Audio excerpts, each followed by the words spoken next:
क्या 2024 लोकसभा चुनाव में पीडीए का नारा देने वाले अखिलेश यादव आज सचमुच बहुजन समाज के साथ खड़े हैं? नमस्कार दोस्तों, रियल न्यूज चैनल पर आप सभी का हार्दिक स्वागत है।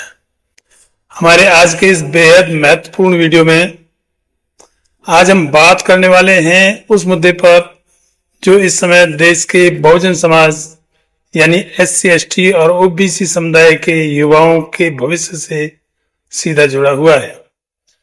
मुद्दा है UGC की नई गाइडलाइन। उस पर सुप्रीम कोर्ट द्वारा स्टे लगा दिया गया।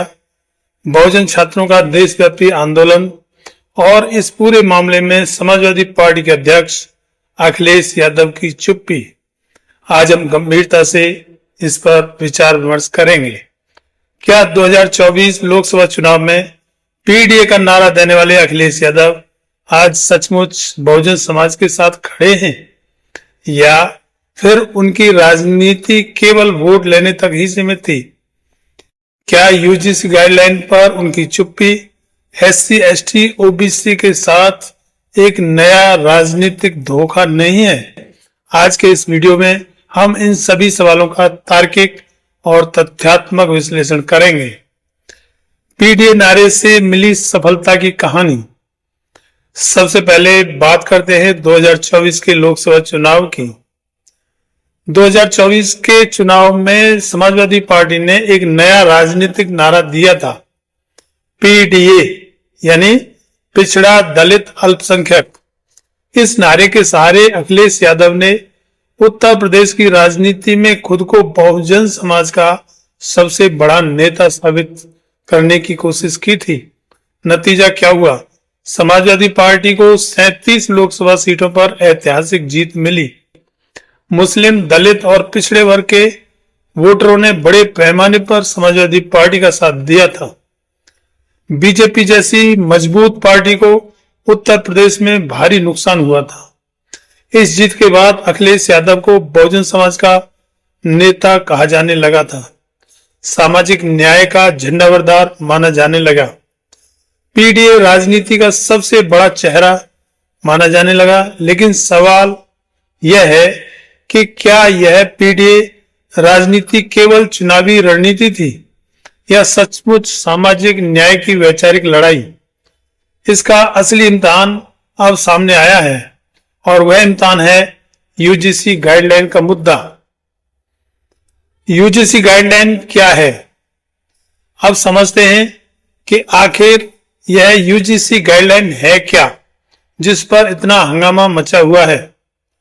UGC द्वारा लाई गई नई गाइडलाइन का उद्देश्य था विश्वविद्यालयों में बहुजन छात्रों के साथ में भेदभाव को रोकना, SC, ST, OBC और EWS वर्ग के लिए आरक्षण व्यवस्था को सही तरीके से लागू करना, सामाजिक न्याय के सिद्धांत का मजबूत करना।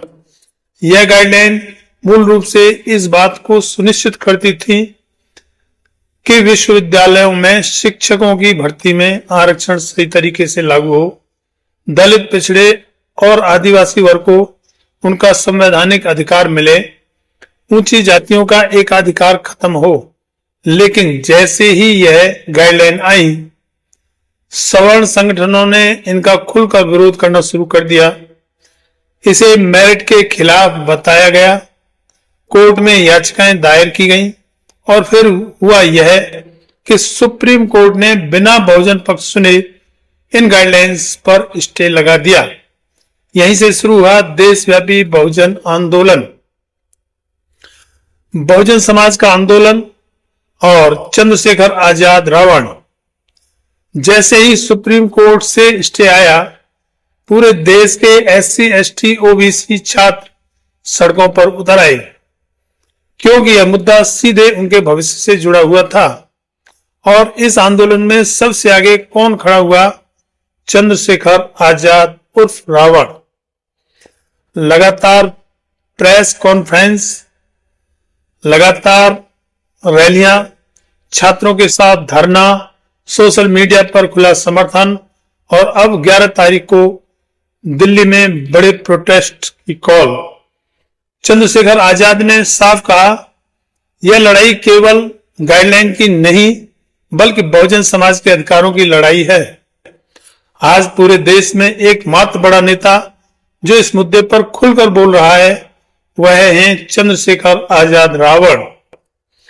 लेकिन अखिलेश यादव हैं कहां? अब सबसे बड़ा सवाल यह है कि जो नेता 2024 में पीडीए का चेहरा बनकर उभरे, जो बहुजन समाज के वोट से ताकतवर बने, वे इस मुद्दे पर बिल्कुल चुप क्यों हैं?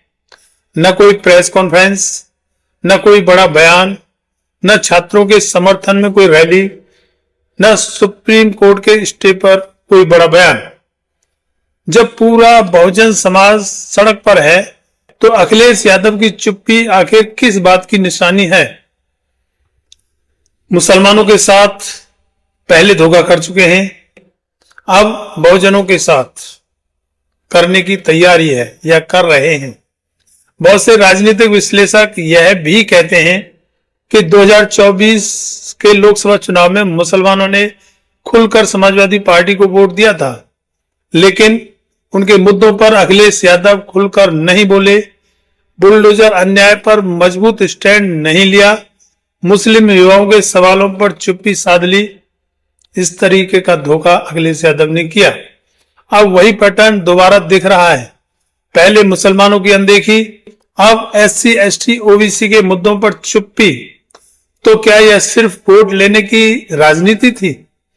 असली सवाल, आज बहुजन समाज के मन में कुछ बड़े सवाल हैं। क्या पीडीए केवल चुनावी नारा था?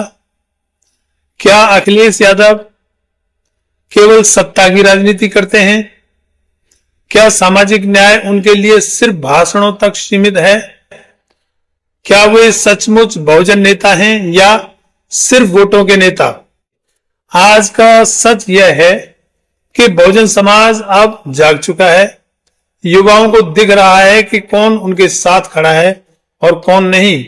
अगर अखिलेश यादव सचमुच बहुजन नेता हैं तो उन्हें खुलकर सामने आना होगा, यूजीसी गाइडलाइन का समर्थन करना होगा, सुप्रीम कोर्ट के स्टे पर अपना बयान साफ करना होगा, छात्रों के आंदोलन में शामिल होना होगा, वरना इतिहास उन्हें भी उसी कतार में खड़ा कर देगा जहां वोट लेने वाले नेता खड़े होते हैं पर अधिकार देने वाले नहीं। दोस्तों, यह मुद्दा केवल राजनीति का नहीं, हमारे भविष्य का है। आपकी इस पर क्या राय है? कमेंट में जरूर बताइएगा। वीडियो अच्छा लगा हो तो लाइक, शेयर और सब्सक्राइब जरूर करें। जय भीम, जय संविधान।